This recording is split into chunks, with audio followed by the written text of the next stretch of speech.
Bonjour à toutes et à tous, je viens d'arriver à Lausanne pour le festival Programme commun. Gros week-end en perspective puisque j'ai 5 spectacles à voir et ça commence tout de suite. Donc, je commence ce festival avec un petit tour en camion avec Cargo Congo Lausanne de Stéphane Kaegi de Rimini Protocol. J'aime bien parce que la durée du spectacle c'est marqué 2 heures sans embouteillage. La notion d'embouteillage est pas si commune que ça au théâtre. Cargo Congo ça a été créé d'abord en 2006. Ça s'appelait Cargo Sofia X et c'était avec des chauffeurs bulgares. Et donc là c'est une adaptation pour Lausanne, pour la Suisse, avec des chauffeurs suisses. Et on va essayer de visiter le camion un petit peu avant le spectacle. C'est très frustrant parce qu'il y avait plein de choses qui me faisaient envie dans le programme. Et en 2 jours, c'était super difficile de tout caser. Bon, j'en vois déjà 5, c'est pas mal.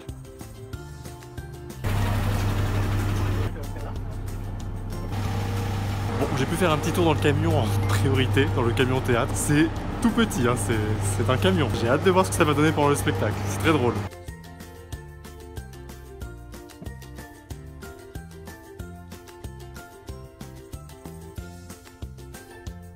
Juste avant Cargo Congo Lausanne, je suis allé voir rapidement l'expo Mats Staub qui s'appelle 21. En plein vlog, on me coupe. Bon, j'ai pas le temps de parler de l'exposition de Mats Staub, j'en parlerai plus tard parce que là il faut aller dans le camion.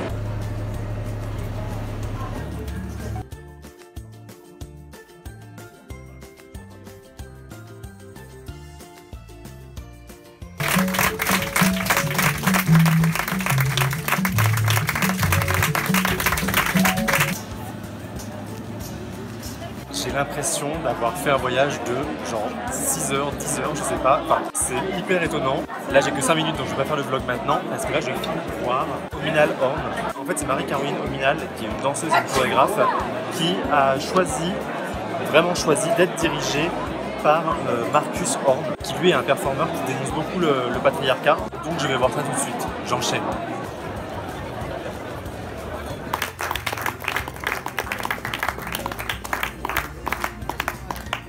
Donc, ce Ominal Horn. Donc en gros, on a une vieille grand-mère toute crado dans une mangeoire qui fait des trucs trash. La grand-mère, en fait, c'est la grand-mère de Marcus Horn. Ah, c'est son histoire. Bel hommage d'ailleurs. C'est hyper bien produit. J'adore les images, j'adore le concept. Mais alors, qu'est-ce qu'on s'ennuie? En fait, on n'y croit pas une seconde à son truc. La grimpe, c'est un peu académique finalement. C'est du trash académique. Les images sont super claires, ça raconte quelque chose. Oui, il y a un propos en plus. Enfin, tout est bien, tout est clair, tout est propre. La production est belle, les lumières sont bien, les effets sont beaux.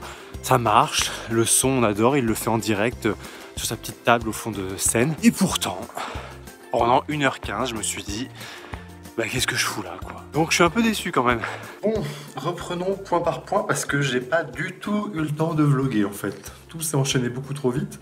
J'ai d'abord été coupé après l'expo Mats Staub. Je sais pas où me foutre dans cette chambre, il y a des miroirs partout et on me voit partout. Du coup, vous voyez mon carnet de notes, c'est très bizarre. Donc cette expo 21, c'est une série de portraits, plusieurs stands, les uns à la suite des autres. À chaque stand, il y a 4 portraits. C'est des personnes qui racontent leur vie à 21 ans. On commence du coup avec des personnes qui ont eu 21 ans pendant la Seconde Guerre mondiale et plus on avance dans les portraits, plus on arrive à des personnes qui ont eu 21 ans récemment dans les années 2000. J'ai vu seulement 2 portraits parce que j'étais pressé. Je vais y retourner demain. Les portraits, c'est pas des gens qui parlent directement, c'est des personnes qui ont témoigné, qui ont enregistré leur témoignage et ce témoignage est ensuite diffusé et on les filme pendant que ces personnes écoutent ce qu'elles ont dit. Moi, le premier truc, je suis tombé sur une femme qui parle de la Seconde Guerre mondiale et qui pleure pendant qu'elle écoute son propre témoignage. C'est insoutenable. Ça y est, ça me remonte.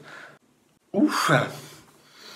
C'est hyper émouvant. Donc demain, je vais y retourner pour voir d'autres portraits. Malheureusement, en tout, il y a 19 heures de vidéo, donc je pourrais pas tout voir. Clairement, il faut faire des choix. La liste que vous voyez, c'est tous les portraits qui sont diffusés et à chaque fois, ça dure entre 7 et 15 minutes. Ensuite, je suis donc allé dans ce camion, le Cargo Congo Lausanne. Le titre est un peu bizarre, ça devrait s'appeler soit Congo Suisse, soit Goma Lausanne. Bon, bref. On rentre dans un camion, fermé, complètement fermé, et les 2 chauffeurs routiers qui vont conduire ce camion se présentent, Denis et Rogers. Et donc Denis et Rogers ont un micro, ils montent dans la cabine du camion, donc on les voit plus, sauf par une caméra par moment. On a des vidéoprojecteurs dans la cabine du camion.